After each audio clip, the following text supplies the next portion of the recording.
la amabilidad de silenciar sus micrófonos y de apagar sus cámaras. Esto tiene que ver con poder tener una dinámica clara de la exposición y poder tener mejor señal para poder trabajar. Es el único motivo. Y a tal fin, poder utilizar el chat cuando sea necesario para poder comunicarse y, por ejemplo, poder realizar preguntas que son siempre bienvenidas y que yo voy a ir compilando. Les voy a presentar a Rubén. Rubén Néstor Bozo ha sido nuestro director. Nosotros le tenemos un gran aprecio y un gran respeto. Rubén es licenciado en Administración de la UBA, ha ocupado diversas gerencias en el Banco Credicop a lo largo de mucho tiempo. A nivel internacional trabajó como colaborador externo y experto del PNUD en Perú y actuó en Uruguay, Paraguay, Ecuador y Chile. Se desempeñó como profesor titular en la Universidad Nacional de Luján y actuó como docente de la Maestría de Desarrollo Económico Latinoamericano de la Universidad Internacional de Andalucía, España. Mientras yo voy admitiendo gente. Bueno, sus últimos libros publicados son Gestión Práctica para Pymes, que lo dictó el Centro Cultural de la Cooperación, la Universidad de Quilmes y la Fundación Banco Credicop, y está en mi biblioteca, y Gestión de Pymes en tiempo de COVID-19, un libro digital autoeditado al cual nos vamos a referir posteriormente y que tiene que ver directamente con el objeto de esta charla, de esta conferencia. En ese sentido, bueno, les doy la bienvenida y los dejo con Rubén. Y como aclaraba anteriormente, está abierto el chat para poder realizar todas las preguntas que sean de vuestra consideración. Rubén. Bueno, muy bien. Veo algunas caras conocidas, no las voy a mencionar, pero los veo, a Emilio, a Marcos. No los veo a todos, veo nada más que 4 o 5 acá. Pero la verdad que es un lujo poder dar una charla en pantuflas. Y no quiero caer en el pesimismo que caía un médico amigo cuando entraba todos los días al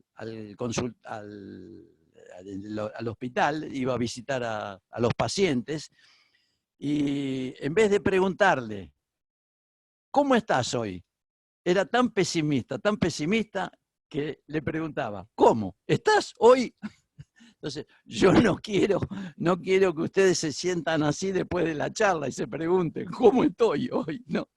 Ahí la veo a Cecilia Tejo también, alumna mía en la facultad. Bueno, o sea, de toda la gente que hay entre mi familia, y creo que hay alrededor de 90 y pico de anotados en la charla, entre mi familia, los amigos y mis alumnos, hay más o menos el 95%. Quiere decir que hay 5 nuevos que no conozco. Así que le doy la bienvenida. Bueno, vamos a empezar entonces con la explicación de la primera filmina. Y vamos a hacer algunas aclaraciones. Vivimos en un contexto de crisis en este momento. ¿Y cuál es la particularidad? La particularidad ahora, en estos últimos meses, porque no es la primera vez que ocurre, digamos, ¿no? Pero pocas veces, muy pocas veces, se dio simultáneamente una crisis a nivel mundial por la pandemia del coronavirus, que a su vez se empalma con algunas crisis particulares de algunos países, España, Italia, nosotros, etc. Con lo cual el impacto es doble, Entonces, impacta esta pandemia en distintos aspectos de nuestra vida. el aspecto social, jurídico, económico. ¿Por qué en el aspecto social?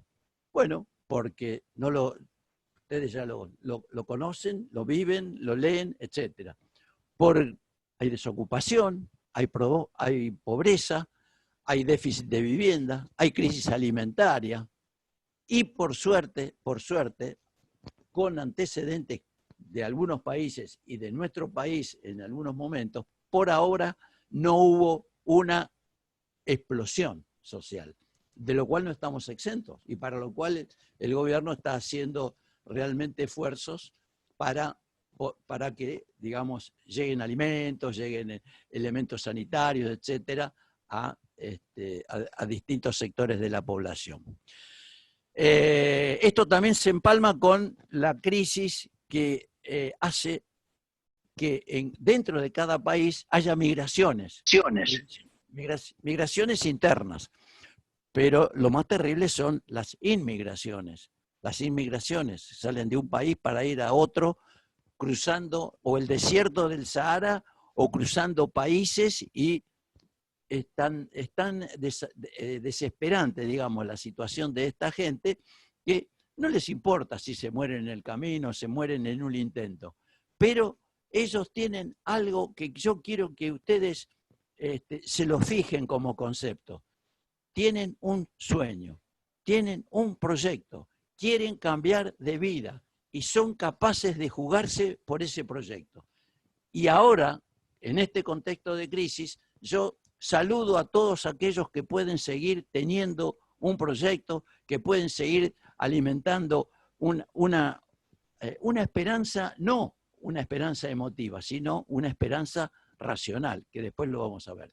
Desde el punto de vista jurídico, y bueno, porque como esto hay que afrontarlo desde distintos puntos de vista, entonces hay modificaciones de leyes, por ejemplo, en el caso de nuestro país, desde los decretos de necesidad y urgencia, hasta el teletrabajo, hasta la modificación de la ley de alquileres, etcétera, provoca cambios jurídicos que nunca en la vida anteriormente se habían tratado. No vamos a hablar de la crisis económica porque, digamos, sería ocioso hacerlo y justo también en vísperas de un arreglo de la deuda externa o eterna, como la quieran llamar, y además con el déficit fiscal, la caída del Producto Bruto, en fin. Cuando hablamos de crisis económica, yo siempre hago una, digamos, diferenciación entre lo que es el desarrollo y lo que es el crecimiento. El crecimiento es importante, pero a mí, la verdad, mucho el crecimiento no me preocupa. Más me preocupa el desarrollo. ¿Por qué? Porque el desarrollo es crecimiento repartido armónicamente. Es decir, uno puede crecer, como lo he repetido en infinidad de cursos, uno puede crecer a tasas chinas del 10%, no ahora, ¿no? Pero, ¿de qué sirve eso si no hay hospitales, no hay infraestructura, no hay escuelas, etcétera? Eso es el desarrollo. ¿Cómo se aplican los recursos para que la población viva mejor? Entonces, quiero hacer esa diferenciación porque generalmente cuando uno lee los diarios hablan de que el crecimiento va a ser tanto, va a bajar tanto y cosas por el estilo. A mí eso no me preocupa. A mí lo que me preocupa es cómo se reparte ese crecimiento. Y si nosotros miramos cómo se está repartiendo en el mundo, vamos a ver que 6 personas en todo el mundo tienen el equivalente, 6 personas, tienen el equivalente al 50% de la población mundial, del patrimonio de la población mundial. Eso es una aberración, pero que es producto del sistema en el cual estamos insertos. Si ustedes ven las pérdidas que tienen las empresas nuestras, las pymes, etcétera, y si ustedes ven las ganancias, por el otro lado, la contrapartida que tienen Mercado Libre, que tiene Google, que tiene Amazon, etcétera, etcétera, ustedes se dan cuenta que ese crecimiento que pueda haber, independientemente que sea poco o mucho, desaparece de un bolsillo, en este caso de lo que estamos hablando de las pymes, y aparece en otro bolsillo. Entonces, sepamos diferenciar siempre esta dicotómica situación de la economía: desarrollo o crecimiento. Desde el punto de vista de los servicios y de la infraestructura, bueno, lo vimos recién, explota todo, explota todo. Entonces hay apagones de luz, faltan gas en algunos lados, no se pueden construir caminos, siguen como hace 10 años atrás, los hospitales no alcanzan, las escuelas están cayendo porque no hay mantenimiento, los cementerios están llenos, no acá en Argentina, en todo en Perú, en Brasil, bien digo, en Bolivia, en los países, en algunos países desarrollados, etc. Desde el punto de vista ético y moral, también. ¿Por qué? Desde el punto de vista ético. Porque ¿cómo puede ser que hay una ley que tiene que ver con los precios cuidados y resulta que el pobre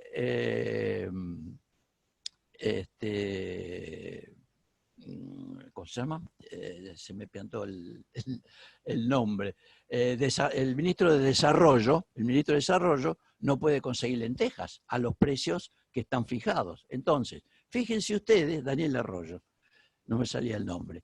Entonces, fíjense ustedes que en un momento donde hay tanta necesidad y hay desabastecimiento, pícaros que se quedan en el bolsillo con ayudas sociales, con jubilaciones, por ejemplo, etc.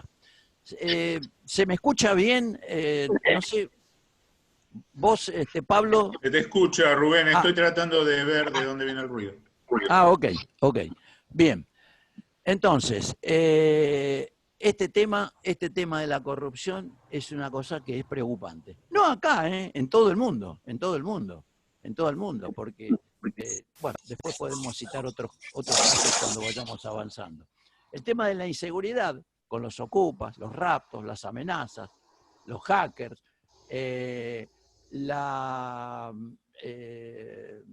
los que digamos son de alguna manera amenazados y hacen justicia por mano propia, todo eso, esta crisis trajo como consecuencia el exacerbamiento de las cosas buenas y de las cosas malas. Después vamos a hablar, las cosas malas ya las conocemos, pero vamos a hablar de las cosas buenas, o lo podemos hacer ahora también. En esta crisis hay montones de gente, pero montones de gente que no conocemos, que son anónimos, pero que están trabajando para los comedores escolares, para los comedores populares, donde uno vive en un edificio de departamento y hay un vecino que dice mañana voy a comprar tal cosa, alguno necesita algo. Y es decir, surgieron cosas buenas, las cosas malas ya las conocemos. Hablemos de las cosas buenas. Las crisis alimentarias, bueno, ya lo hemos tachado, lo hemos dicho recién. Desde el punto de vista familiar, lo mismo. Hay familias que están destrozadas, hay familias, digamos, donde hay femicidios, hay peleas, porque el tema de la cuarentena no deja a veces que las relaciones fluyan ordenadamente, afectivamente, etc. Entonces aparecen todas esas cosas ocultas que durante mucho tiempo, y ahora con el tema de la cuarentena, aparecen, digamos así, muy en forma, digamos, muy, muy importante, ¿no? Entonces, desde el punto de vista psicológico, esto es lo que decía recién, ¿no? Trae trastornos además por el encierro, el estrés. Este tema del estrés lo vamos a tratar también en particular, porque este es un punto clave, en este momento. Mientras tanto, ahora pasamos a la segunda filmina, pero lo que sí quiero decirles es que ustedes me pueden interrumpir, ya sea a través de utilizar las preguntas, porque puede ser de que algo de lo que yo estoy diciendo ustedes merezcan una explicación más desarrollada. Y si así no sucede, la culpa es mía. Así que si hay algo que no se entiende, yo les pido, por favor, que vean de hacer las preguntas a través del chat, porque vuelvo a repetir que la culpa es mía. Por otro lado, también tenemos que hacer una diferenciación, que es crisis y emergencia. Se tratan de la misma forma ambas, y no es así, no es así, tiene diferencias. Entonces, ¿cuál es la diferencia que hay? Una emergencia necesita una solución ya. Si yo en este momento me siento mal, siento un dolor en el pecho, ya de paso digo que tengo 4 bypass, ¿no? Tengo un dolor en el pecho muy fuerte, yo ya sé cómo viene la mano. Entonces, mi señora sabe que tiene que llamar a emergencia médica. No hay otra. Yo no voy a decir, no voy a esperar a ver si se me pasa, porque conozco el caso de varios amigos que por decir esperar se quedaron en el suelo y no se levantaron más, ¿no? Entonces, una emergencia es algo que hay que resolver ya. Y uno tiene que saber diferenciar si es una emergencia o es una crisis. Pero bien, la crisis puede tener, digamos, distintas etapas. Una crisis puede estar causado tanto desde el punto de vista externo a uno como desde el punto de vista interno. Es decir, yo puedo acumular tensiones, yo puedo acumular estrés, pero digo, no, me la voy a bancar porque tengo que seguir adelante y así no puedo. Ese aguante, digamos, que uno está haciendo, en realidad lo que está creando es las condiciones para una crisis. Entonces, desde el punto de vista externo, ya conocemos terremotos, los tsunamis, o en este caso, la pandemia. Los problemas, entonces, vienen de la acumulación de dificultades que no se resolvieron en el momento adecuado. Entonces uno dice, bueno, esto lo dejo para mañana, o lo dejo para pasado. Se me cruza otra cosa y lo que tenía que resolver mañana o pasado, lo vuelvo a postergar. De este tema vamos a volver nuevamente. Entonces, pero llega un momento que esa acumulación de dificultades que obedece a una ley que es la ley de los cambios cuantitativos en cualitativos, esa acumulación me provoca un problema. Cuando yo tengo un problema, tengo que actuar de otra forma. Ya no puedo actuar como si fuera, digamos, una dificultad. Acá ya tengo que operar en forma más profunda. Acá tengo que ir al bisturí. Y la acumulación de problemas ya es el caos. Entonces, crisis tiene que ver con la acumulación de problemas, y la acumulación de crisis trae como consecuencia el caos. ¿Qué es lo que ocurre? ¿Cuáles son las características de una crisis? Lo digo desordenadamente, no está puesto por orden de importancia. Implican un riesgo porque nos ocurre de repente, no lo teníamos previsto. Bueno, son fenómenos complejos. ¿Qué quiere decir que son fenómenos complejos? Que tenemos que manejar muchas variables simultáneamente, y algunas de ellas son contrapuestas a nuestra filosofía de vida, contrapuestas a lo ético, a lo moral, a lo económico, etc. Y solo nos queda la posibilidad de optar por una. Ese es el tema. Por ejemplo, como ha pasado en Italia, espero que después no me llamen los italianos para decirme que los estuve tratando mal o dando un ejemplo mal de ellos, pero tuvieron que elegir los médicos entre darle la cama a uno que tenía 45 años o a otro que tenía 90 y no había posibilidad de, digamos, o implicaba, digamos, un tratamiento mucho más complejo, prolongado, sin saber cuál iba a ser el destino final. Entonces, y bueno, tuvieron que optar y es que se vaya y le damos la cama al otro. Entonces, por eso digo que son fenómenos complejos. Ahora ese médico que tiene que tomar esa decisión duerme tranquilo a la noche porque tuvo que optar entre uno y otro. Otra característica es que no nos da tiempo. Aparece el tsunami, no nos da tiempo, podemos estar preparados, hay países que están preparados para esto, pero nunca sabemos si estamos preparados para un viento o para el caso de un terremoto o el caso de un temporal, si estamos preparados para vientos de 100 kilómetros por hora o de 300 kilómetros por hora.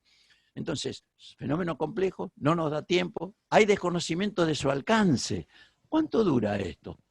¿Dura un mes? ¿Dura 3 meses? ¿Dura 6 meses? Entonces, esto nos provoca una incertidumbre muy grande, de golpe, para la cual no estamos preparados. De paso, digo, incertidumbre es lo único cierto que hay en el mundo. Es decir, la única certeza, como decía Edgar Morin, es la incertidumbre.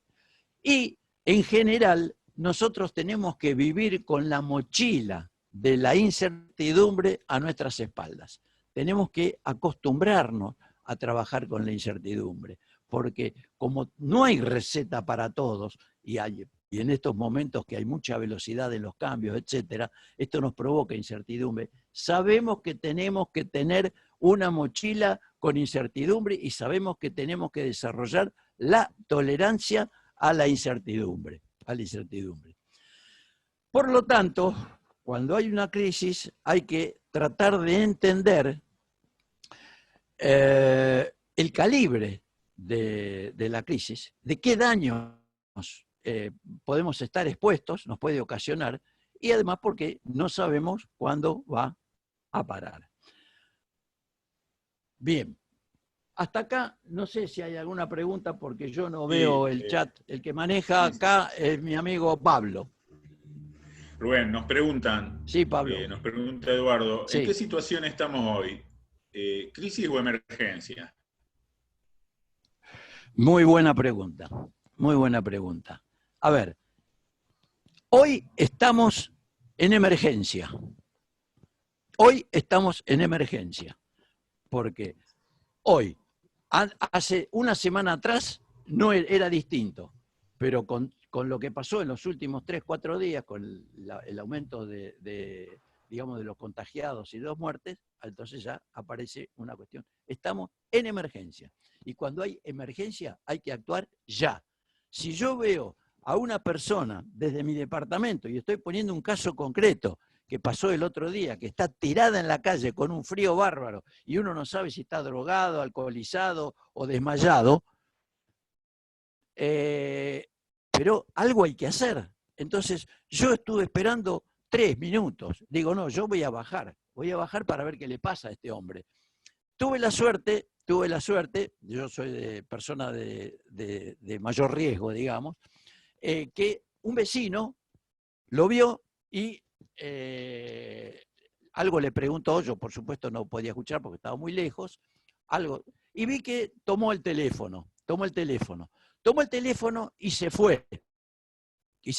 ¿Pero dónde se fue? Al departamento de él, porque estaba en la puerta del edificio de su departamento. Subió y a los 3 minutos bajó y le puso una campera sobre los hombros. Yo no sé si la campera esa era para tirar, si era la campera de la última que se había comprado, no lo sé.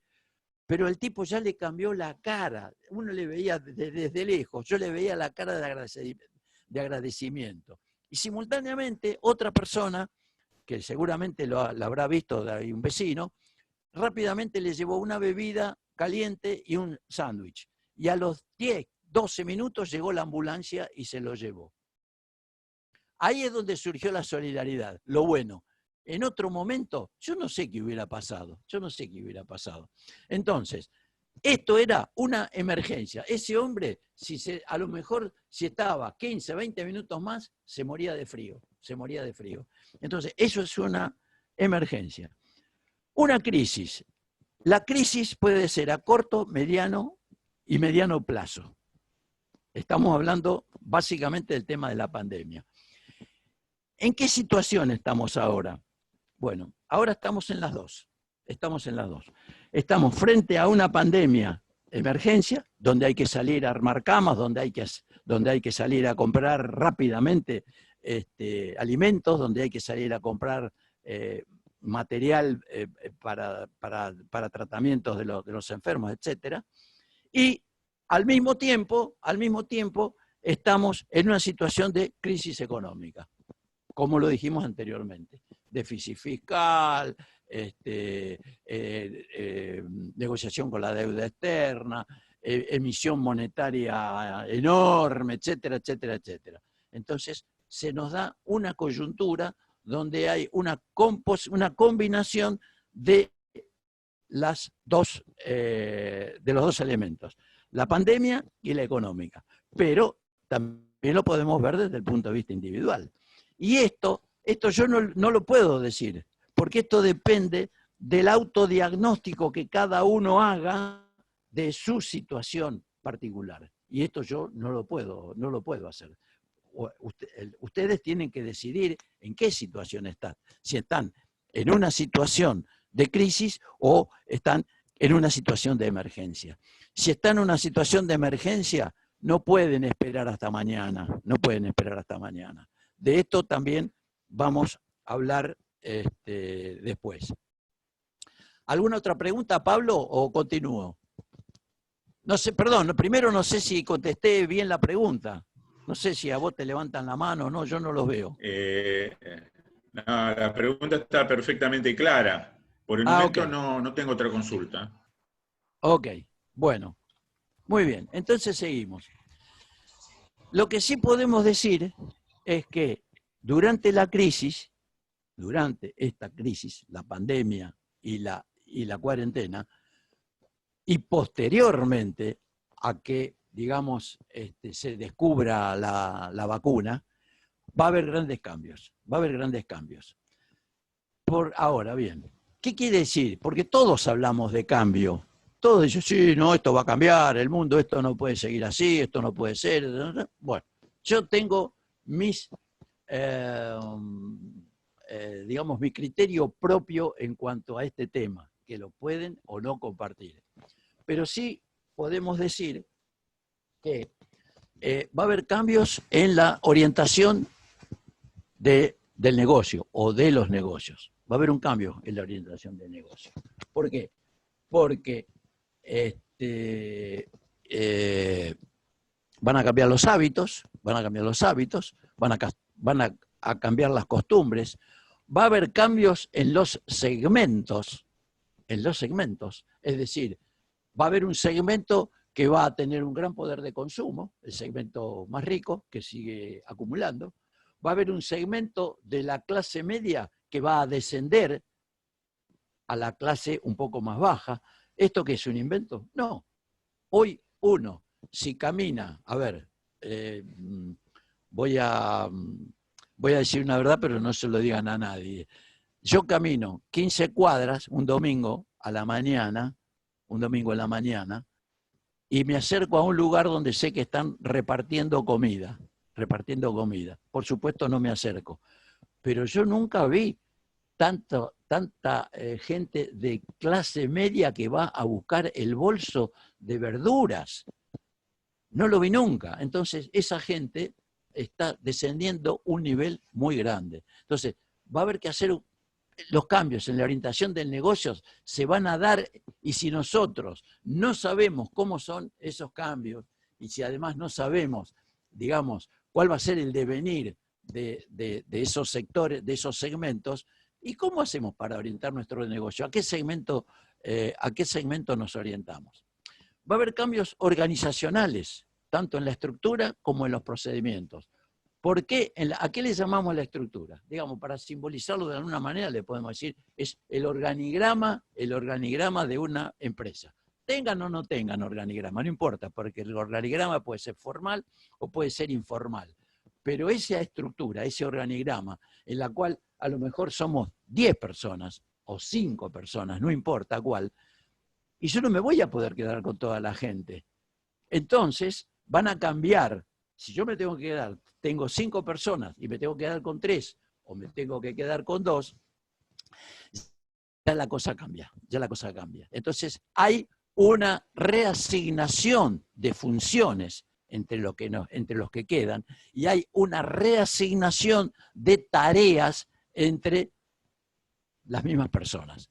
¿Qué quiero decir esto? Porque yo siempre hago esta diferenciación entre función y tarea. No es lo mismo, no es lo mismo.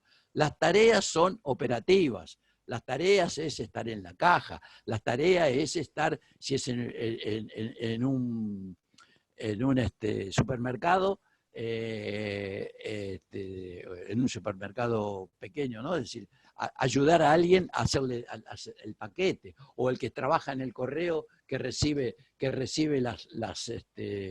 las encomiendas que quiere hacer por Mercado Libre o por lo que sea. Es una tarea operativa, no toma grandes decisiones, digamos, si toma decisiones son muy, muy pequeñas, muy acotadas. La función es la del jefe, que le dice, atendé a esa persona, hacer tal cosa, es decir, la función es hacer. Después vamos a tratar también de vuelta este tema. Y por supuesto, en los procedimientos.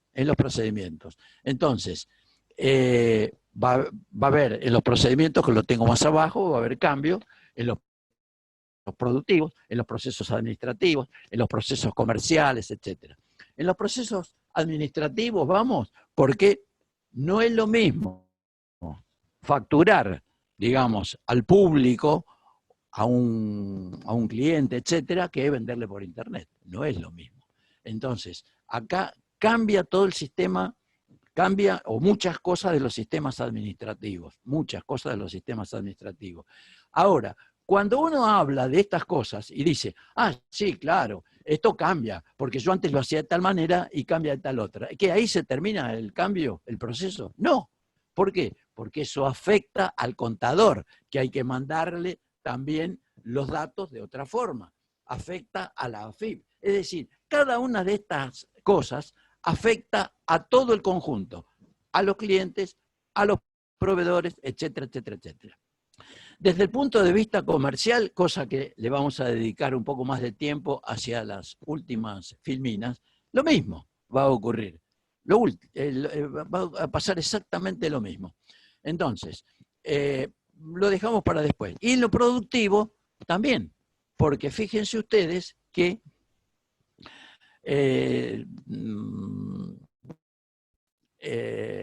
hay gente que tuvo que adaptar su proceso productivo o de servicios, porque si no, se moría, al margen de los que ya están muertos. Han cerrado 25.000 empresas en los últimos meses. Y yo, lamentablemente, no creo que esto sea lo último, porque yo voy por mi barrio y veo la cantidad, comparo con hace 4 meses atrás, comparo la cantidad de negocios, de empresitas, que están en alquiler, o que dice dueño vende, o vende y alquila, etcétera, etcétera, y eso va a permanecer ahí por mucho tiempo. Esto no se va a resolver el tema de los alquileres o de la compra de estos locales dentro de 6 meses. Entonces,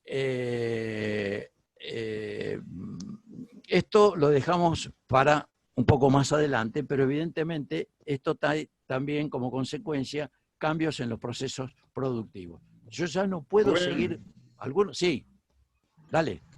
Disculpa la interrupción. Sí. Hay una pregunta y un comentario que quiero hacer. Dale. Nos dice, te leo primero la pregunta. Nos dice Ricardo, de la crisis se sale a través de legislación positiva, más un control de su ejecución. ¿Cree usted que la legislatura actual se encuentra consustanciada con esta afirmación? Antes de que conteste la pregunta, Sí, Vos estás escrito, perdón, sí, un libro que trata sobre lo que estamos desarrollando, lo que estás desarrollando. sí, Bueno, al respecto, sí. me parece que quizá nos podrías hacer algún comentario y después, bueno, podemos dar información para los que tengan interés. Para, ¿Algún y- comentario? y para contestar la pregunta, y para Sí. contestar la pregunta. Bueno, primero tengo que decir que el libro este yo lo hice porque hice un curso sobre este tema, que fue lo que me dio origen al libro, de esto hace ya 3 meses y pico, que fue lo que tardé para hacer el libro. Y ese curso que di, ese taller, mejor dicho, que di, fue a beneficio de la sala de auxilio de acá de mi zona y la sociedad de fomento. Y el libro este también estoy dando la recaudación del mismo para sostener a esta casa de auxilio que tiene 95 años de antigüedad. Y se me caería la cara de vergüenza si yo como vecino no pude colaborar para sostenerla. Eso por un lado. Aprovecho para decir esto, ¿no?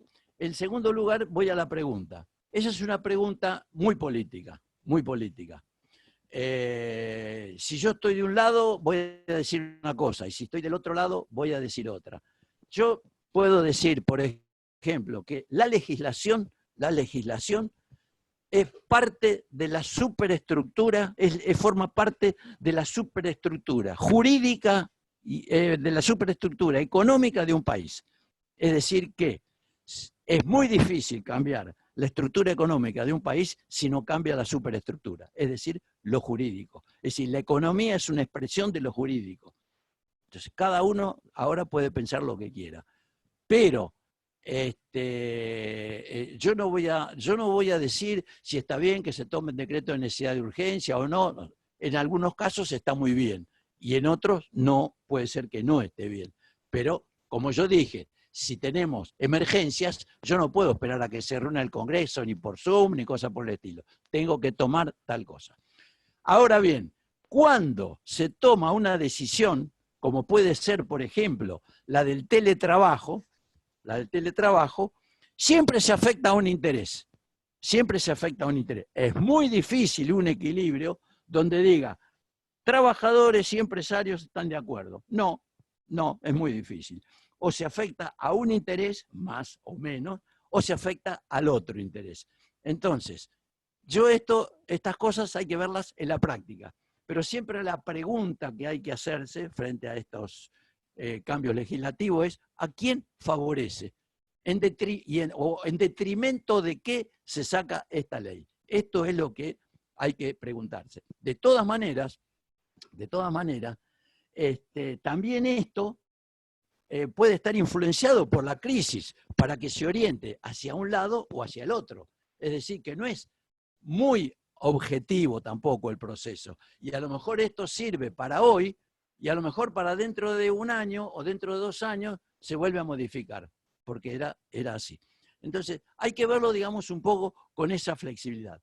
Por lo tanto, me resulta muy difícil dar una pregunta que es profunda, pero que tiene muchos contenidos de los sectores sociales que elaboran las leyes.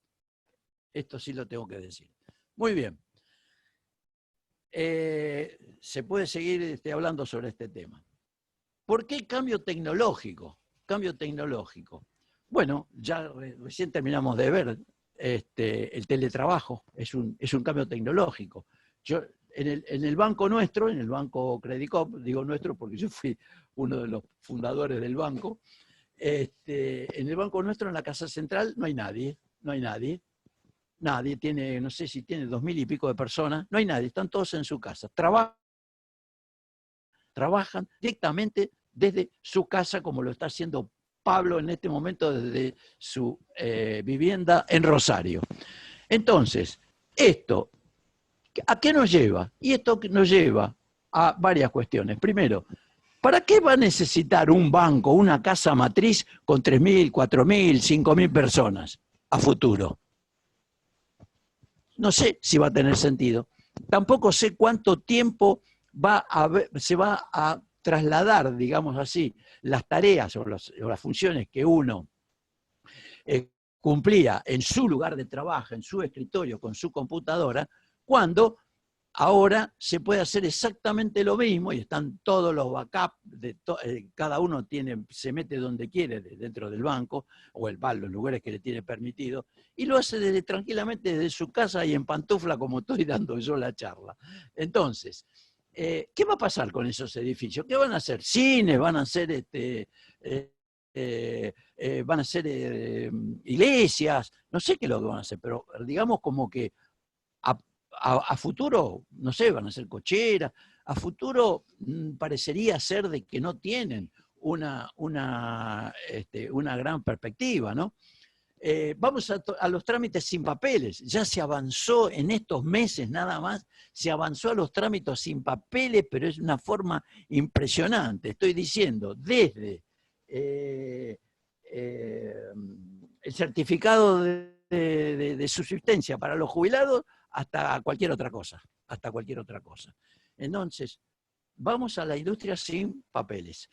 Vamos a la eliminación de los espacios grandes y los costos, por eso hay aspectos de la ley que están muy bien, se van a trasladar a los empleados en sus casas.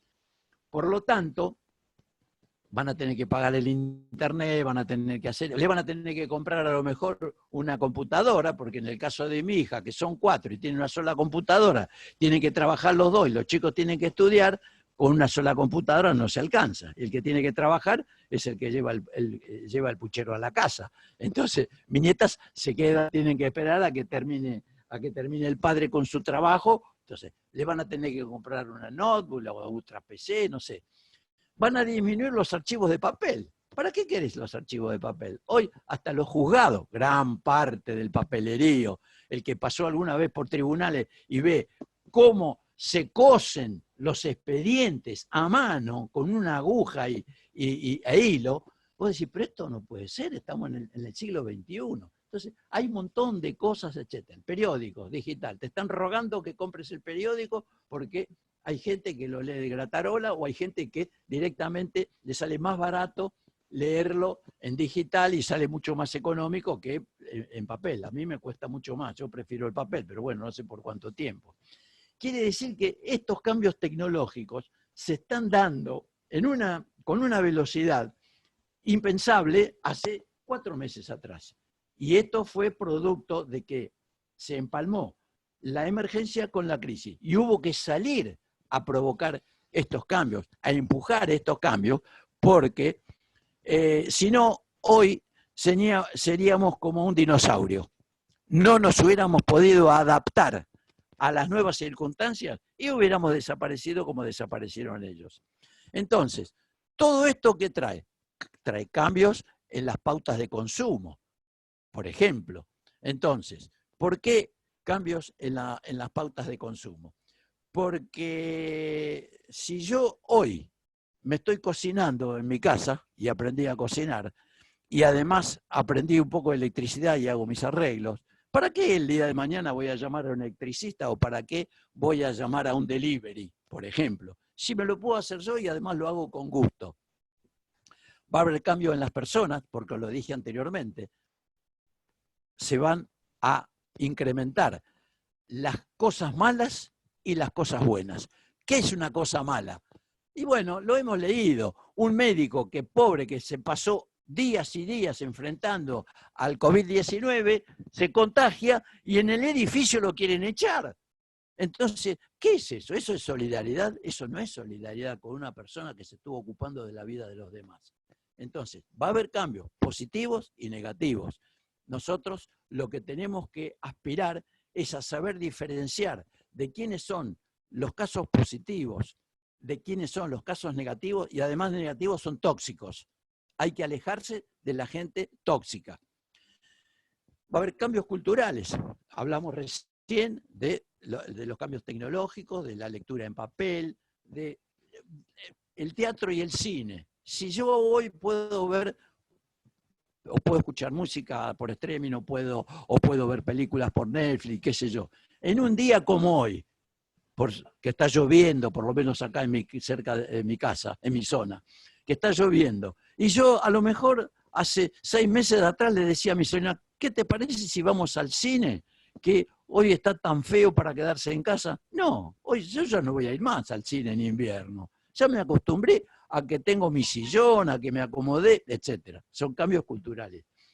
Cambios va a haber en las reglas de juego económicas, reglas de juego jurídicas, como ya hemos visto, reglas de juego entre y esto lo vamos a seguir viendo después cuando pasemos más a la parte comercial, reglas de juego con los clientes, reglas de juego con los colegas, reglas de juego con los proveedores, etcétera, etcétera. No hablemos del cambio en la ciencia porque ya lo estuvimos viendo recién, pero hoy hay operaciones que se hacen a distancia, hay un montón de cosas que ya yo llamo a mi obra social y le digo, necesito tal cosa, me manda la receta por WhatsApp y el WhatsApp mío ya está registrado en la farmacia y dice, puede venir a retirarlo cuando quiera, ya me lo tienen empaquetado y todo, lo único que tengo que hacer es pagar y no lo pago le tengo que pedir la cuenta si no lo quiero pagar, porque si no le hago una transferencia, llevo el comprobante y me lo dan al toque. Ni cola tengo que hacer.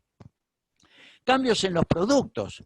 Cambios en los productos. Podemos dar muchísimos ejemplos de cambios en los productos de estos pocos días. Por ejemplo, algunos que anoté acá, porque me llamaron la atención. Hoy, por ejemplo, desde el Pozo se están construyendo viviendas especiales para el teletrabajo, viviendas que tienen,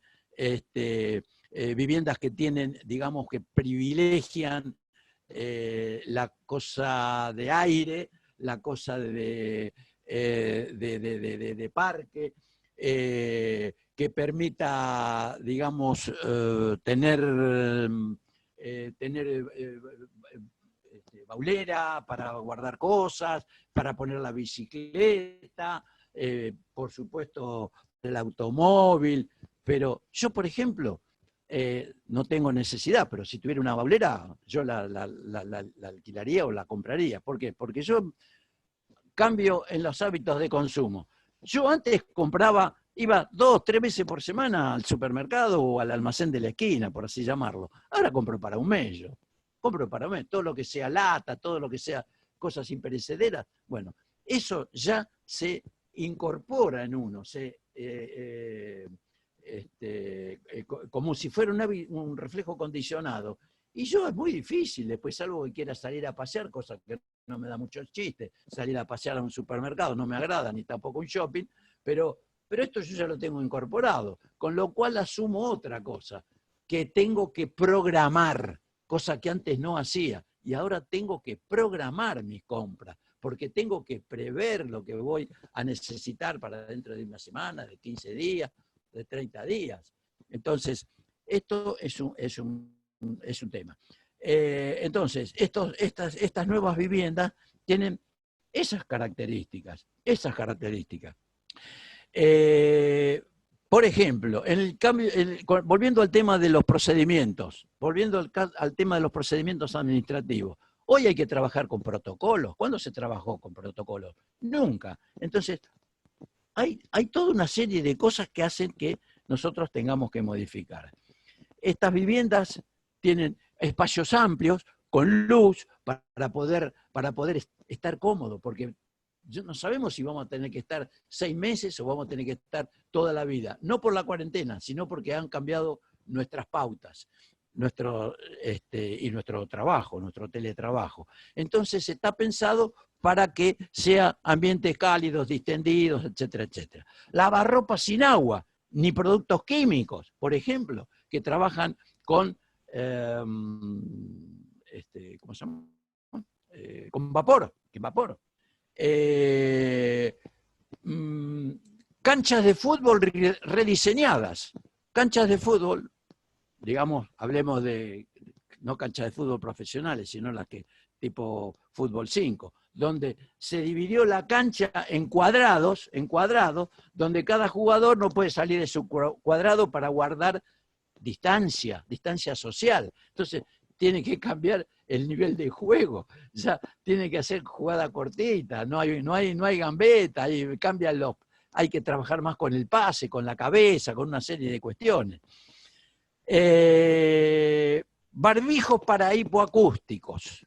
Barbijos para y nunca hubo barbijos para... yo desconozco. Pero ahora, ¿cómo hace una persona que es hipoacústica? ¿Cómo hace para hablar y que el otro le entienda lo que está hablando si no le ve la boca? Entonces, la parte de la boca tiene que ser transparente. Si no, el otro no puede entender nada lo que le están diciendo. Bueno, y así podríamos dar montones de cosas. Es decir, se reinventaron los productos y van a seguir reinventándose, porque el que no se reinventa, salvo que sea un automóvil que también se está reinventando, porque si ustedes miran lo que está haciendo Tesla, por ejemplo, con los automóviles, eso es un reinvento, pero impresionante, por ejemplo. Entonces, también va a pasar lo mismo con los canales de comercialización. ¿Por qué? Porque el delivery va a seguir para siempre. Ahora tienen un auge. Yo veo acá 2, 3 cuadras, está siempre lleno de motos, la pizzería, la carnicería, etcétera, etcétera. Pero después cuando se abra, ¿va a haber trabajo para estos trabajadores del delivery? No lo sé. Son preguntas que uno debe hacerse. Son cosas que se desarrollaron durante la cuarentena y no sabemos cuándo se van a mantener. Pero sí tenemos que tener mecanismos de alerta para ver cuándo se está agotando ese cambio en este caso en el canal de comercialización o en cualquier otro. Lo cierto es que van a cambiar nuestros hábitos. Bien, entonces, seguimos con la otra filmina. ¿Alguna pregunta hasta acá, Pablo? ¿Hay algo que no haya quedado claro? Sí, sí. Hay una pregunta de Ricardo y una mía. A ver. Ricardo nos pregunta, ¿considera que tendríamos que utilizar la tecnología, entre paréntesis, biotecnología, farmacología, etcétera, para mejorarle la vida a la gente y no a la eliminación de puestos de trabajo?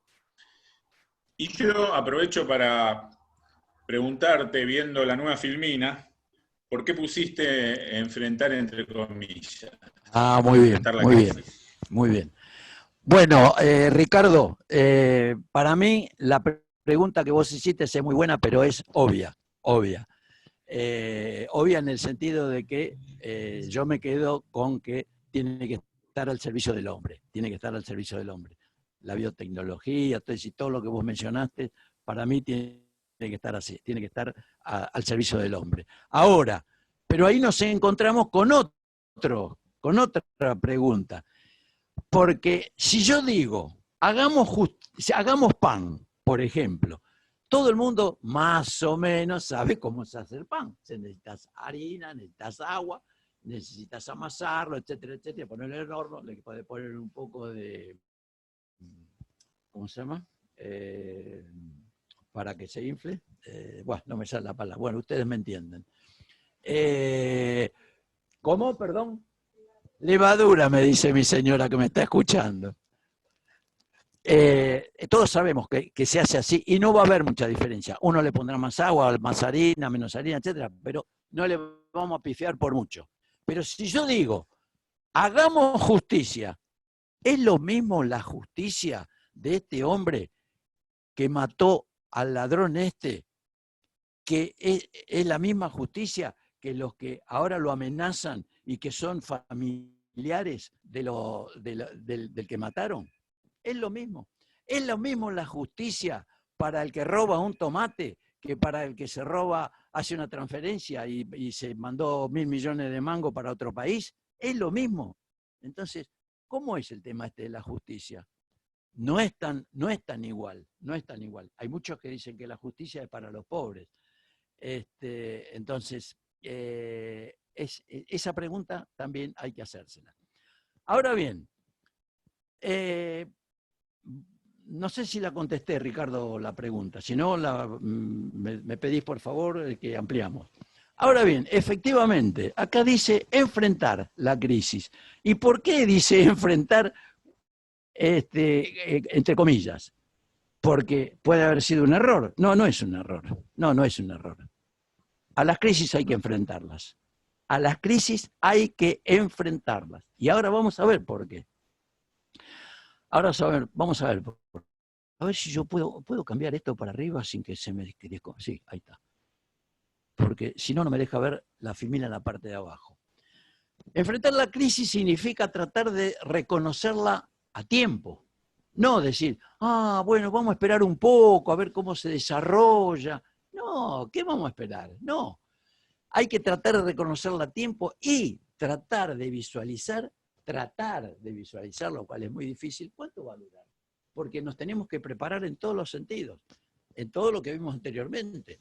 Lo podemos ver. Cuando yo hablo de todas estas cosas, ustedes no se ubiquen solamente en la empresa o en el negocio. Ubíquense en la familia, ubíquense con los vecinos, ubíquense con los proveedores, ubíquense si lo quieren desde el punto de vista del negocio, ubíquense desde el punto de vista de consumo. Pero una película, yo la puedo ver desde el punto de vista de los actores, desde el punto de vista de cómo está filmada, desde el punto de vista de si cada actor cumplió su rol como yo cumplió mis expectativas de rol, que no tiene nada que ver con función. Función y rol son cosas distintas. El rol es la expectativa que uno tiene sobre la función de alguien. Yo espero que lo cumpla de esta manera o lo cumpla de tal otra. Eso es el rol. Yo esperaba que este actor, tenía la expectativa de que este actor se iba a desempeñar de otra manera en el papel de padre, de obrero, de lo que fuera. Entonces, como que nos tenemos que... Pero yo esa misma película, y hay películas que la he visto 4 o 5 veces, por ejemplo, ayer vi Cinema Paradiso, un espectáculo, con la música de Ennio Morricone y ahí se me piantó el nombre del director tan conocido. Bueno, no importa. Pero la película uno la puede ver desde los afectos. Y lloré como un loco. Y lloré porque me recordé del cine de mi barrio y lloré. Y la verdad, y no tengo vergüenza en decirlo, porque llorar también es de hombre. Entonces, pero ayer la vi desde el punto de vista de la administración. Y en otra oportunidad la vi desde el punto de vista de la comercialización, de cómo se vendían las entradas, y cómo el pícaro quería aprovecharse para colarse o para hacer esto. Entonces, uno puede tener distintas miradas sobre un mismo punto. Entonces, cuando uno dice las miradas sobre un mismo punto, está diciendo, esto es un punto, que yo lo puedo dibujar en un pizarrón, no lo puedo tener acá, pero yo dibujo un punto y siempre pregunto, ¿esto qué es? Un punto, me dicen los alumnos. No, esto no es un punto. Esto es una intersección de fenómenos psicológicos, históricos, jurídicos, económicos, etc. Es decir, esa vieja frase que dice, todo se ve con el color de cristal con que se mira. Y esto es así. De acuerdo a cómo uno mira las cosas, digamos, internaliza algo, aprende algo o desaprende otras cosas, porque se olvidó de mirar tal cosa. Entonces, uno mira una película y la puede ver desde distintos ángulos. ¿Cuánto vamos? ¿Cómo vamos con el tiempo? ¡Upa!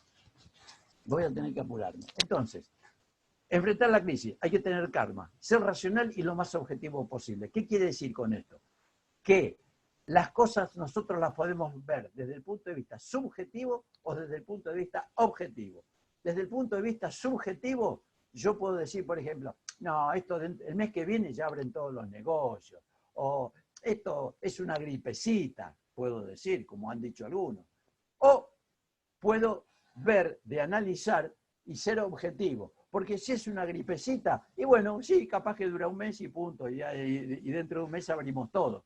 Pero si no es una gripecita, a lo mejor esto tenemos que esperar como mínimo hasta fin de año, hasta que se descubra la vacuna, por ejemplo. Entonces, tengo que ser muy objetivo en el análisis. Pero acá vuelvo al tema del estrés. Entonces, ocurre en estos momentos que hay mucha rumiación.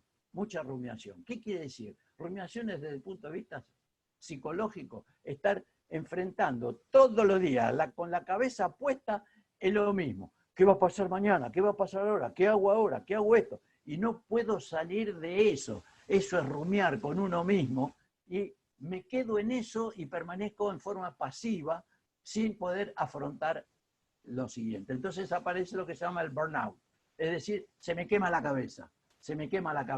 Entonces yo tengo que ver ahora también, entre todas las cosas del punto que tengo que analizar, tengo que ver cómo cuido mi sistema inmunológico, que es el que me va a defender de la gripecita o de lo que fuera. Pero tengo que ver cómo defiendo el sistema inmunológico, cómo como bien, cómo hago ejercicio, etcétera, etcétera. Tener velocidad de respuesta para enfrentar la crisis. Por eso hicimos la relación también entre emergencia y la crisis. Ahora estamos en una emergencia. Tenemos que tener adaptación activa, tomar decisiones rápidas, al toque, hacer con lo que tengo. O no pensar, no, pero yo voy a tratar de aguantar porque esto más de un mes no va a durar. Y entonces dentro de un mes cierro, pero con una acumulación de pérdidas que no sé cómo la voy a resolver. Entonces, tenemos que hacer algo, pero de otra forma a la que estamos acostumbrados. Distinta. No podemos volver con la receta anterior porque hoy no nos da resultado. Entonces, esa es la diferencia que hay también entre la emergencia y la crisis. En la emergencia hay que tomar decisiones rápidas. No podemos, no tenemos que meternos en los detalles, buscar soluciones a largo plazo y cosas por el estilo. Ya tiene que ser. Y esto eliminar las obsesiones porque gastan energía y no resuelven. El cerebro, cuando se ocupa de esto, está gastando permanente energía. El cerebro siempre gasta energía, inclusive mientras dormimos. Pero esto es lo que no me permite salir del estrés, no me permite salir del burnout y me tiene con la rumiación permanente. Usar la creatividad. Tengo que dedicarle tiempo, así como hay gente que se dedica al yoga porque le trae tranquilidad, hay que usar la creatividad. La creatividad es algo que se ejercita.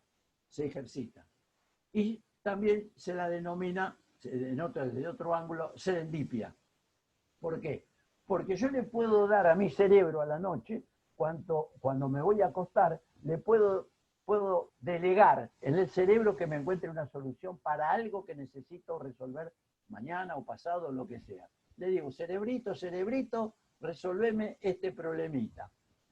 Y muchas veces, lo digo desde experiencia propia, yo al otro día tengo una serendipia. ¡Pac! Se me hizo la luz. El cerebro trabajó toda la noche y encontré una respuesta.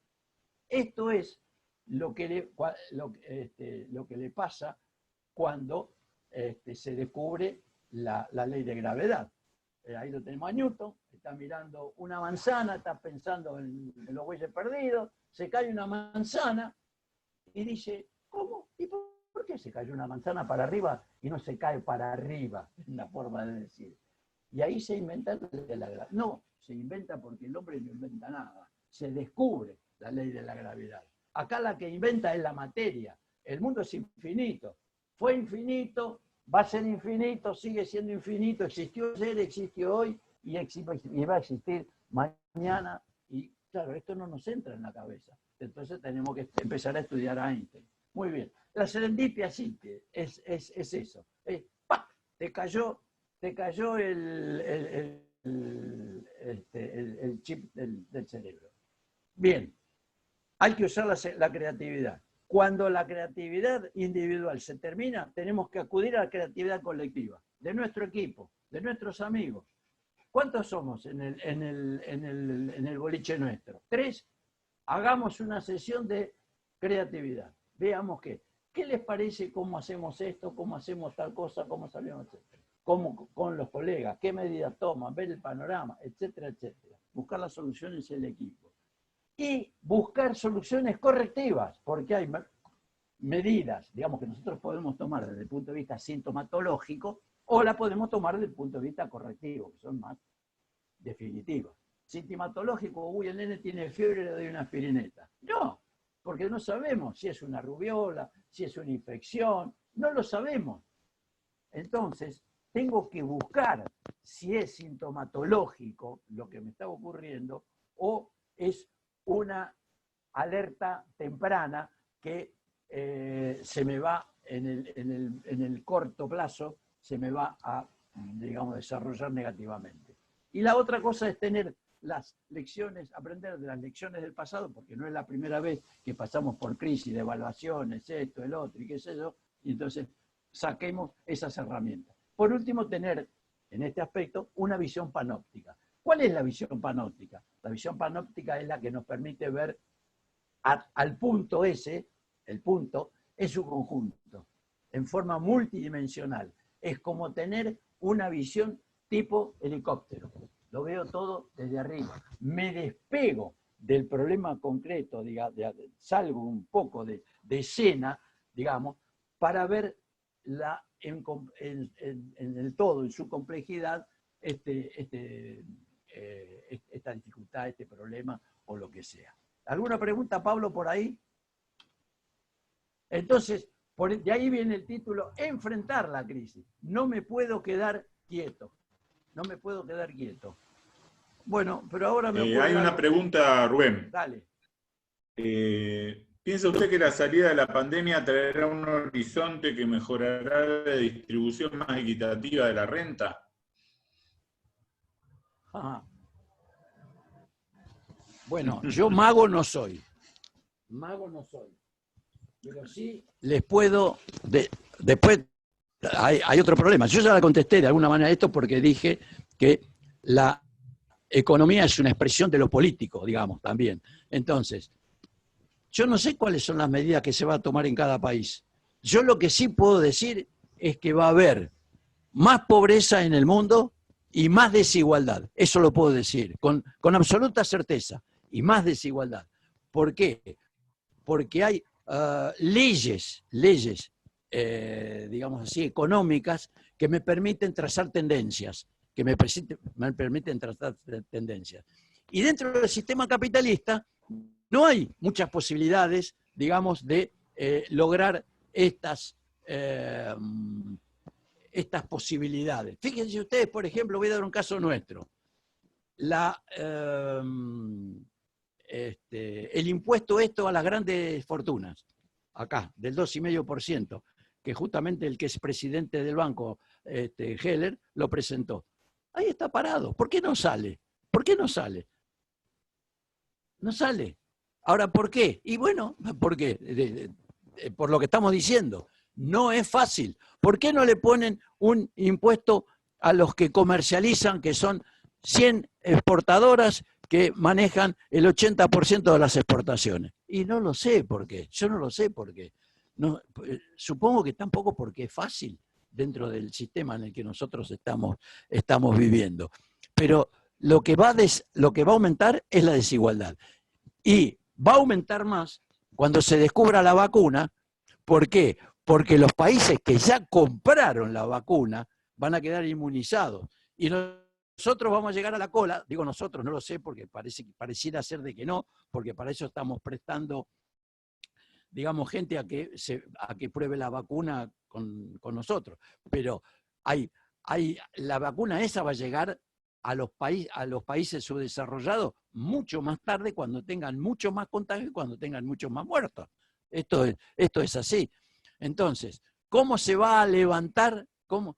Pero sin embargo, fíjense ustedes, lo que está haciendo la Unión Europea, esta Angela Merkel, más allá de que uno pueda identificarse con ella o no, pero está haciendo las cosas muy bien, y junto con Macron señalaron un hito en la Comunidad Europea, porque fíjense ustedes, ¿cómo se va a dar el crédito que o la ayuda que va a dar con ese fondo millonario de euros? de una manera muy simple, cosa que yo siempre digo. A mí no me importa saber si se destinaron 1.000 millones de pesos para remedios, si se 1.000 millones, 3.000 millones de pesos para comida. No, a mí eso no me interesa. No me interesa. ¿Saben por qué? Porque yo quiero saber, no lo digo en nuestro país, lo digo de cualquier lado, porque a mí me interesa saber cómo se aplica ese recurso. Entonces, ¿qué es lo que hicieron la Merkel allá? Dijeron, señores, plan de negocios. Ustedes nosotros les vamos a dar sobre la base de un plan de negocios. Es decir, me tienen que decir y dar respuesta a todas estas preguntas. ¿Qué es lo que van a hacer? ¿Cómo lo van a hacer? ¿Cuándo lo van a hacer? ¿Cómo lo van a hacer? Y nosotros lo vamos a controlar, que ese es el último punto que nosotros tenemos que tratar y que eso es lo único que no se puede delegar, el control. ¿Quieren hacer las cosas bien? Control popular. Control popular. Yo quiero saber en mi municipalidad cómo se reparten los recursos. Y yo quiero ser contralor de cómo se usan los recursos. Me presento para un ombudsman. No, no puedo. ¿Por qué no puedo? Porque tengo que tener el 75% de los votos de los concejales. Nunca se van a poner de acuerdo los concejales para tener el 75% cuando hay 50 a un lado y 50 para el otro. Conclusión, hace 10 años que no hay ombudsman. Y si alguno conoce algún ombudsman, los desafío a que me digan ahora, sí, en tal lugar hay un ombudsman. Te tengo que chingar mucho, pero no hay ombudsman. Entonces, ¿dónde está el control popular? No sé si te contesté, Pablo, o me perdí con la pregunta porque me fui por la rama, me parece. ¿Me escuchaste, Pablo? Sí, Rubén. La pregunta le hizo Ricardo. Creo que está ampliamente contestada, sí. Ok, muy bien. Entonces, pensemos, ¿qué consecuencias estás viviendo tú? ¿Tenés problemas psicológicos, enfermedades? ¿Te estás cuidando del contagio, etcétera, etcétera? Pero esto es desde el punto de vista también de los recursos humanos nuestros. Después vamos a pasar una filmina sobre este tema. ¿Cuáles son los cambios de prioridades en las organizaciones o la desestimación o aplazamiento de proyectos? ¿Podemos seguir adelante a nivel, ya ahora lo digo a nivel país, podemos seguir adelante con vaca muerta cuando el precio del petróleo se fue a los caños? Tenemos que verlo. Muy bien. ¿Tenemos problemas del personal para adaptarse al trabajo remoto? ¿Tienen problemas de movilidad? ¿Cómo lo resolvemos? ¿Tenemos dificultad para adaptarnos a las medidas gubernamentales? Por ejemplo, distanciamiento social, los mecanismos de higiene, los requisitos para operar, los permisos para transitar, o para sacar un permiso tenemos que estar una semana porque no sabemos cómo hacer. Hay paralización de proveedores. Caso concreto, voy a comprar unas chinelas, como las que tengo en este momento puestas, y me dice el vendedor, siempre cuidando el distanciamiento social y las cosas de higiene, no me pude probar las zapatillas, las chinelas. Le digo, ¿cómo tenés? ¿Cómo te manejás con los proveedores? Mirá, no es fácil. Tenía 10 proveedores y ahora solamente tengo 4. Así que yo no sé después qué va a pasar cuando todo esto se readecue, pero a mí estos 4 me salvaron. Me salvaron y puedo seguir operando aunque sea puerta cerrada. Bien. Entonces, ¿tengo falta de insumos? ¿Hay cierre de proveedores?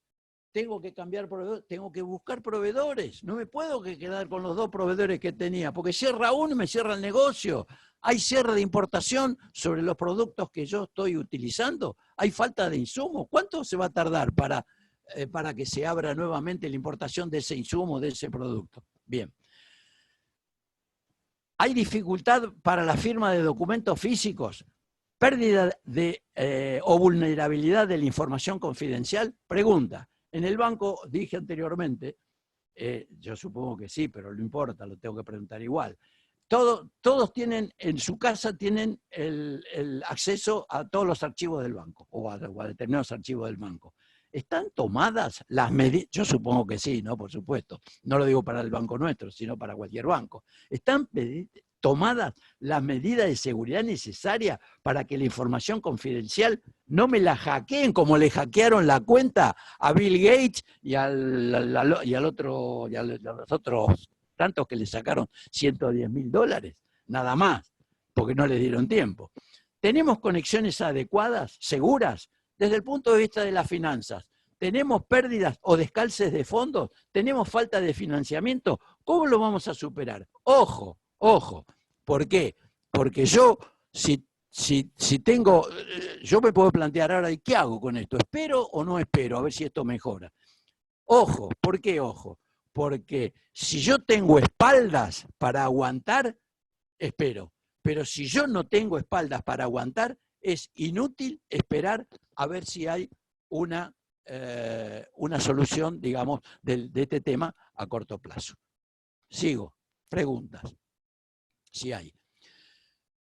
Medidas en el aspecto comercial. ¿Cómo intensifico las relaciones de promoción y retención de los clientes? Tengo que pensarlo. ¿Cómo nos conectamos con ellos? ¿Cuáles son las mejores formas de relación y de promoción para cada segmento? ¿Alguna pregunta, Pablo?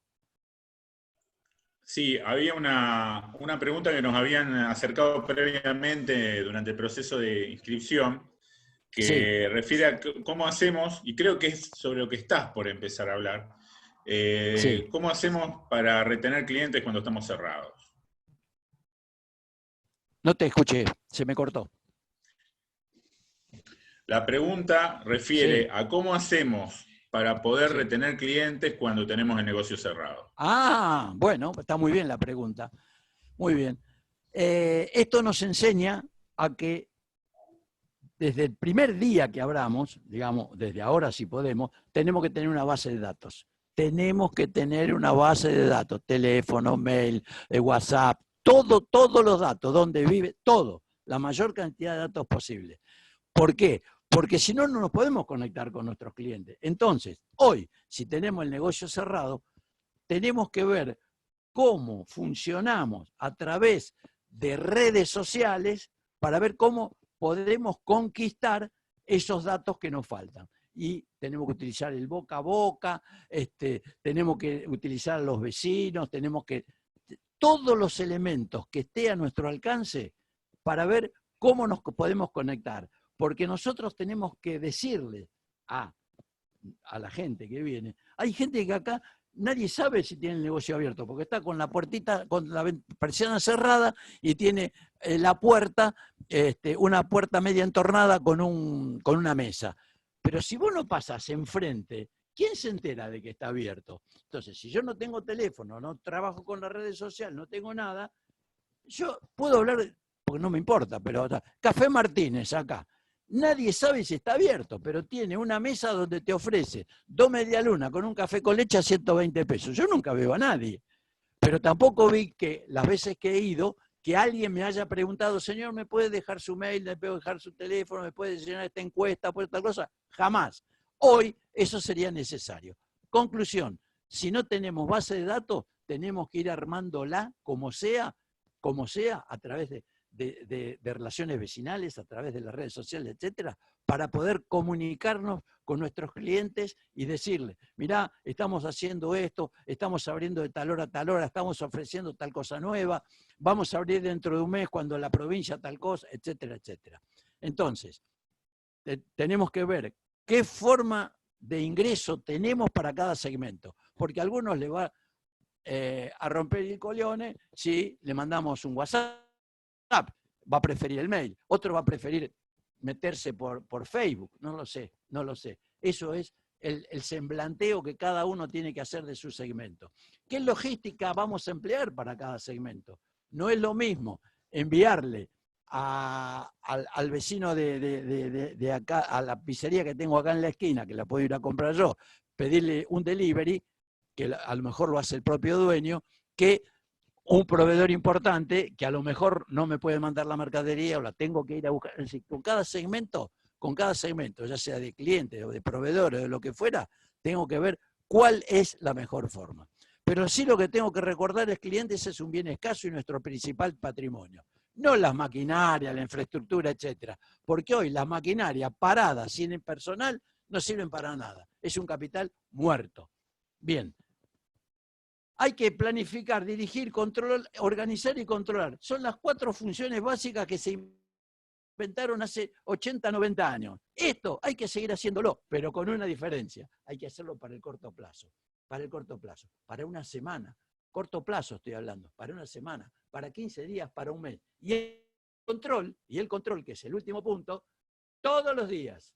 Todos los días. No puedo decir, bueno, a fin de mes veo. No, no sirve.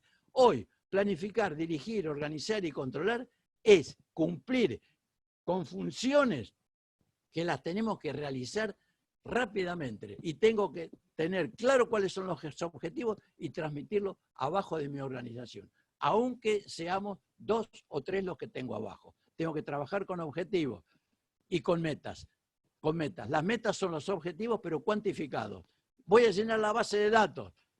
No puedo decir, vamos a confeccionar la base de datos, vamos a bajar la desocupación, vamos a abrir las escuelas, por ejemplo. No sirve para nada, eso es puro bla bla. Yo tengo que decir, vamos a trabajar, vamos a hacer la base de datos para esta semana, el domingo tiene que estar terminada, con lo que tengamos, pero tengo que cuantificarlo. Tenemos que conseguir 50 datos, tenemos que hacerlo en tanto tiempo. Si yo no le pongo la cantidad y no le pongo la calidad y no le pongo el tiempo, eso no sirve para nada. No puedo trabajar sin planes, no existe eso, porque si no, el viento me lleva a donde quiere. Entonces, pero hay que hacerlo todo esto de la forma más sencilla posible, que sea rápidamente comprendida por todos y puesta en ejecución rápidamente. Como decía René Laván, el famoso mago de las cartas, digamos así. Más simple, más despacio, no se puede hacer. Reforzar la relación con los proveedores, por lo que dije anteriormente. Analizar propuestas y estrategias consensuadas. Inclusive tratar de encontrar una salida conjunta, pero siempre pensando en las relaciones en el corto y mediano plazo. Después veremos qué es lo que pasa más adelante, pero tenemos que ver cómo construimos confianza, cómo compartimos problemas y soluciones para las dos partes. Y voy a pasar a la otra porque se me va a terminar el tiempo y ustedes no me van a tener mucho aguante. Vamos a pasar a un tema que tiene que ver con los recursos humanos. ¿Por qué? Porque todo esto hace falta un reentrenamiento con los nuevos procesos. Yo no le puedo decir a un empleado, bueno, anda a tu casa y a trabajar con teletrabajo. Y resulta que no sé si tiene computadora, si sabe manejar el Zoom, si sabe manejar esto. Tengo que capacitar en lo que sea, en lo que necesite para los nuevos trabajos. Y para la gente que queda dentro de mi organización trabajando porque no se puede mover, tengo que ver cómo los entreno para la venta, para la venta. No sé, el que atiende por teléfono, el que está en empaque, lo tengo que entrenar para la venta, la buena atención. Yo voy acá a un lugar cercanito donde compro cosas, donde salgo contentísimo. Voy una vez cada 15 días, ¿no?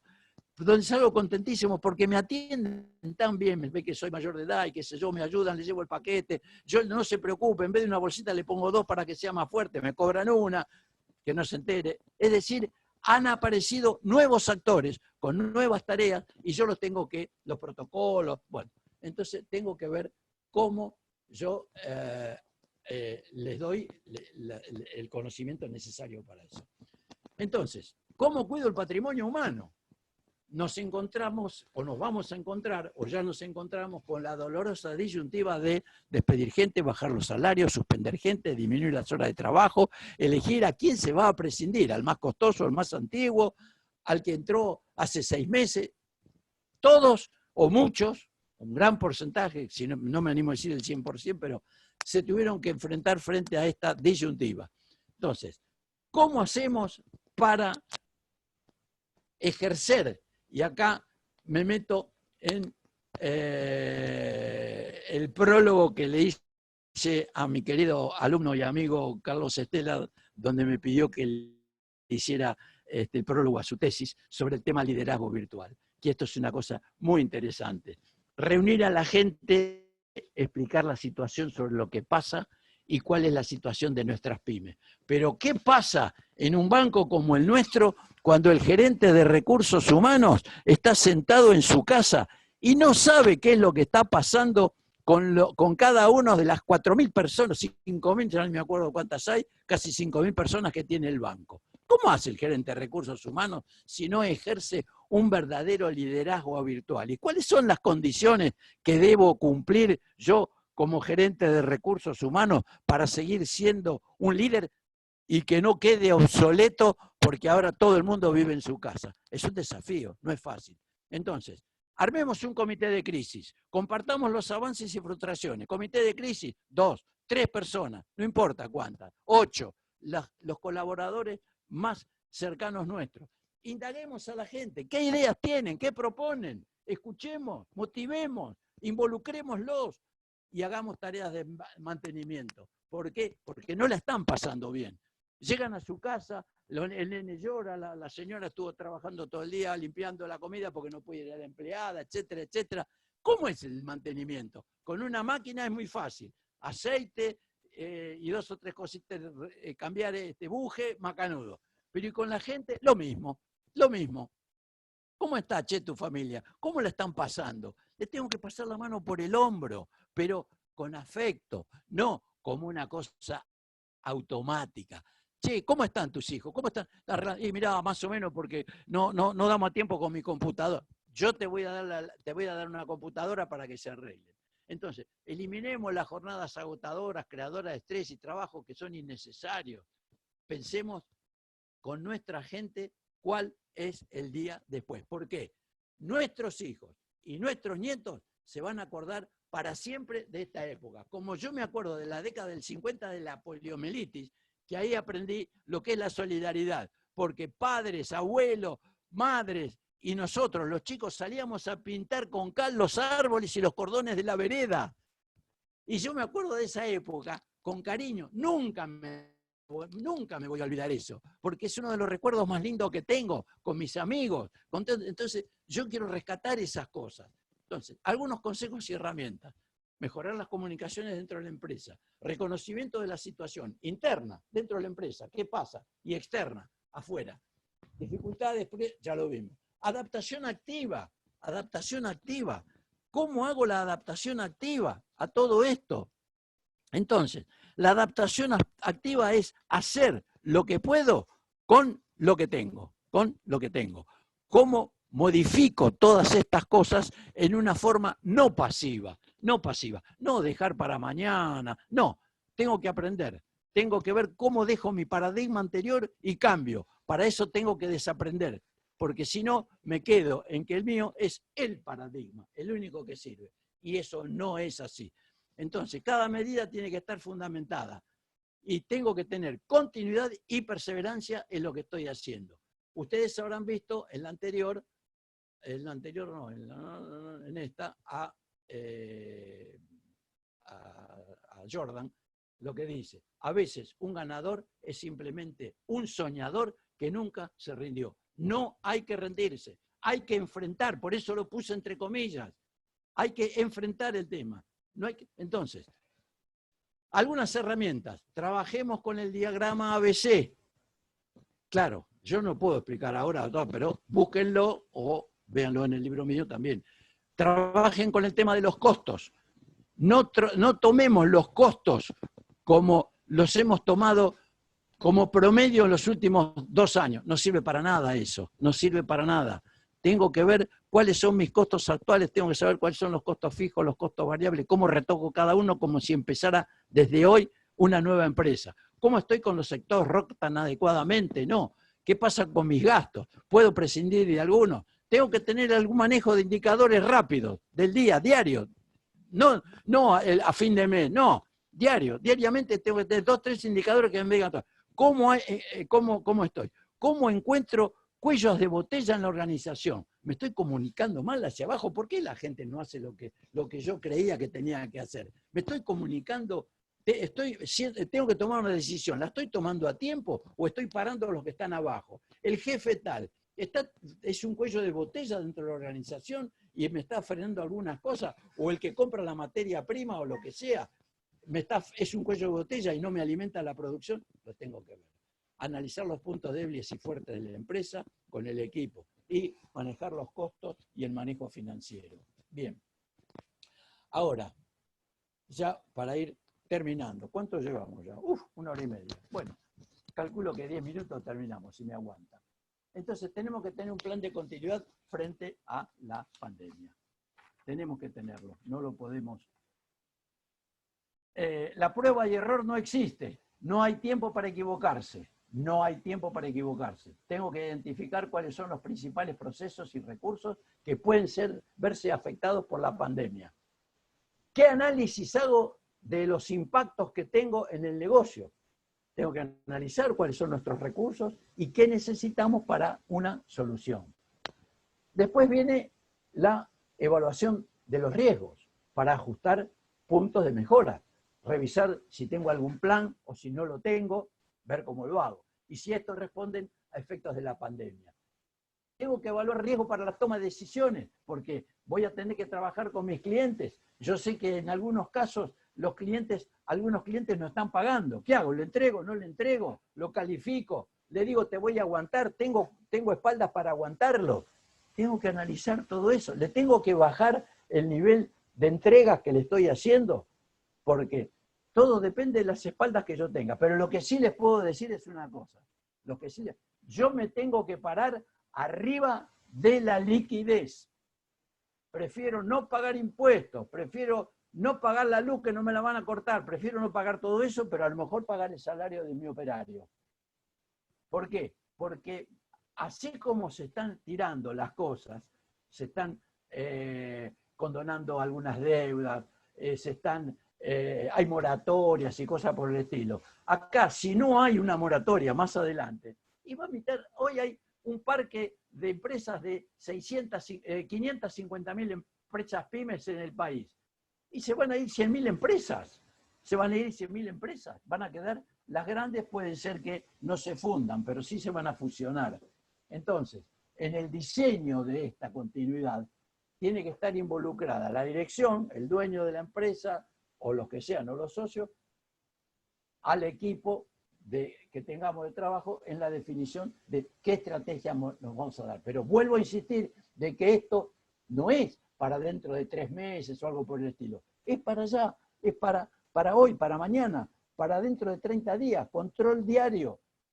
Puedo hacer la intención de hacerlo a 3 meses y jugar. Abrimos o no abrimos, etcétera, etcétera. Y para cada uno tengo que tener un plan B. Pero siempre asignando responsables para todas las comunicaciones internas y externas, para que no pase lo que está pasando todos los días que vemos que un ministro dice una cosa, no voy a dar nombre, pero bueno, si no, nos vemos, por ejemplo, lo voy a dar, no me importa, el tema de la seguridad.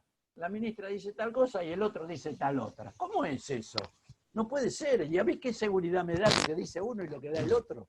Yo tiemblo pensando de que uno va por un lado y otro va por otro lado. Entonces, y por último la implementación, o sea, ejecutar las estrategias de respuestas y de recuperación del negocio. Bien, todo esto ya, vamos a ver, quiero ir a 2 filminas, a ver, cómo buscamos nuevas plataformas y todas las que se utilizan para ofrecer nuestros productos o servicios, con entrega a domicilio, servicio virtual, etc. Todo tengo que hacer. Ya vimos el tema de la ausencia que puede haber de proveedores, etc., ¿no? Entonces, me perdí con esto, que acá estaba, ¿dónde estoy?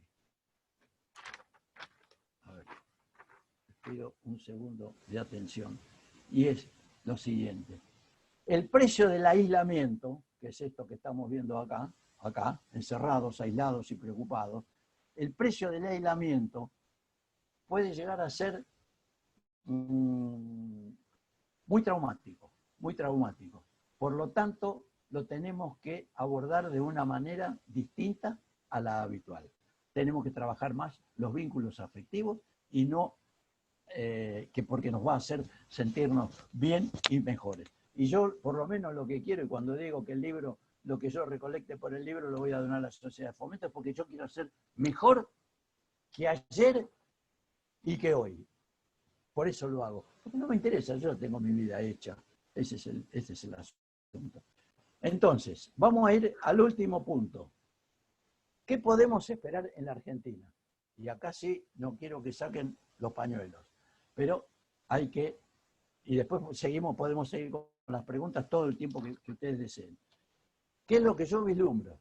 Cierre de comercios e industrias vulnerables, muy escasa recuperación. Hay cuatriplicación de los cheques rechazados, hay gente que está en mora, está subiendo la mora en tarjetas, está subiendo la mora en el circuito financiero no bancario, es decir, en la financiera, está subiendo fuertemente. No pueden pagar tasas del 100 o 110%, es una locura. Entonces, esto va a existir. Más allá de la ayuda que pueda dar el gobierno, va a existir. ¿Por qué? Porque, primero por lo que vimos anteriormente, el tema del cambio de hábitos, ¿no? Cambio de hábitos. Yo no voy a pedir a lo mejor más delivery el día de mañana a la pizzería de enfrente porque aprendí a hacerlo yo. Ni voy a llamar al electricista porque yo ahora me arreglo mis cosas. Entonces, esto va a ocurrir con determinadas profesiones. Va a haber una retracción grave en todo el sector de autónomos, monotributistas, independientes, informales. Los muchachos que lavaban los vidrios cuando vos parabas en el semáforo del auto, por lo menos en la zona mía, no existen más. No existen más. ¿De qué van a trabajar eso? Que antes trabajaban, se llevaban, no sé, 100.000 pesos por día, no lo sé. No, tampoco me importa. Pero esa gente no trabaja más. Los cartoneros, desaparecieron los cartoneros. Entonces, esa gente, ¿de qué vive? Va a haber escasa inversión, externa e interna, por los motivos que ustedes ya conocen. Mayor concentración económica y dependencia del exterior, sobre todo con el tema de la deuda externa, pero también con los insumos y con las relaciones conflictivas que cualquier país pueda tener con otro país. Caída del Producto Bruto. Se estima que puede estar en alrededor del 12%, Europa del 11%, Estados Unidos el 10%. El único país que va a tener crecimiento va a ser China, que es se convierte en el nuevo líder mundial. Podríamos hablar sobre esto horas.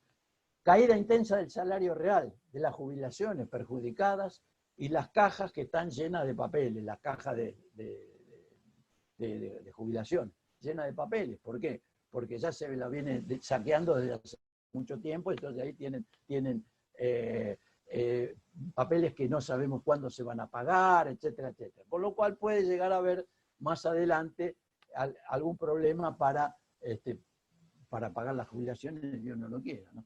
Inflación anual alrededor del 40, 50%, fuerte morosidad, ya lo vimos, fuerte aumento de la desigualdad, casi 10 millones de personas recibieron el IFE, y cuando el IFE no funcione más, ¿qué pasa? Está bien que algunos se aprovecharon, esto, el otro, algunos quedaron en el camino, algunos pesos quedaron en el camino, pero ¿qué va a pasar con esta gente?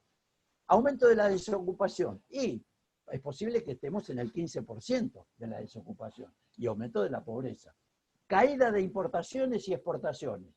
Podemos tener balanza comercial favorable, ¿pero por qué? Porque estamos frenando las importaciones y entonces, lógicamente, pero también están frenadas las exportaciones. Lo que pasa es que las importaciones están más frenadas con las exportaciones.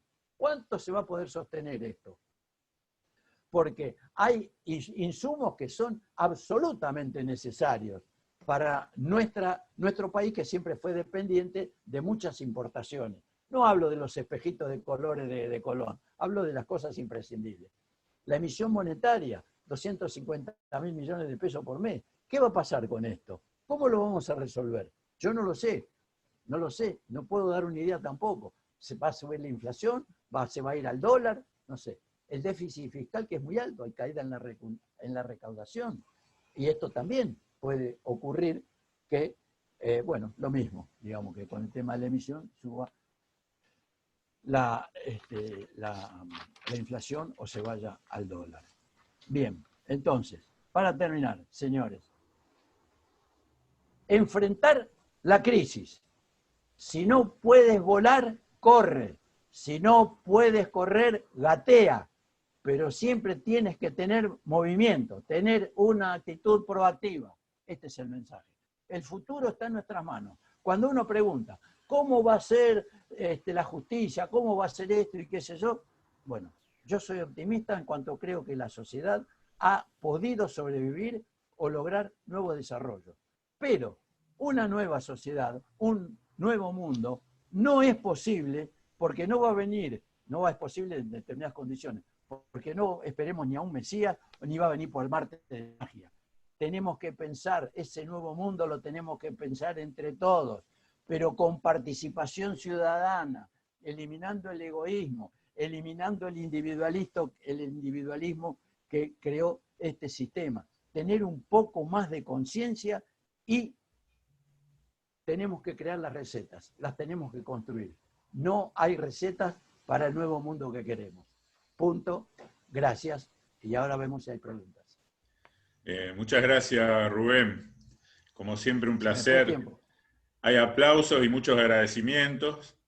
La verdad, muy interesante y lleno de contenido, no solo el contenido técnico, sino el contenido que hace al pensamiento de nuestra organización cooperativa.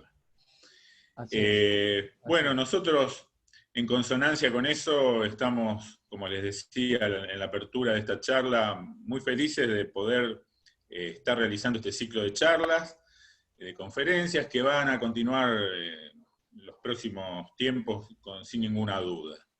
De hecho, la próxima semana. Les agradecemos entonces muchísimo la presencia. Les vamos a enviar la grabación y si hay más consultas les vamos a contestar a través del correo. Bueno, entonces vamos a ir cerrando. Muchísimas gracias y nuevamente gracias, Rubén. Un gusto estar acá con todos ustedes. Gracias a ustedes por haberme tolerado bastante tiempo. 1:45. Un placer, un placer. Bueno, suerte para todos. Y a trabajar. Gracias. Y a cuidarse. Chao.